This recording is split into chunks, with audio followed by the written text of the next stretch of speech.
الحمد لأهله والصلاة على أهلها اما بعد. معززو یورور پختنه کړې ده چې د سهار د اذان وروسته قضایي لمونځ او یا هم نفل لمونځ کولی سو کنه؟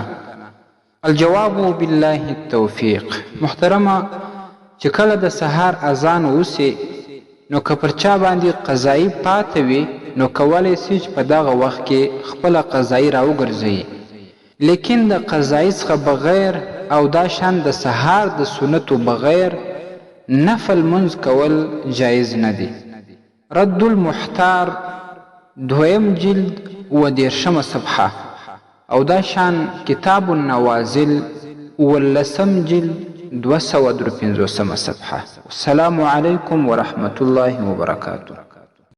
ستاسې د اسلامي پوښتنو جوابونکی مفتي حکیم الله صابر الحنفي صاحب.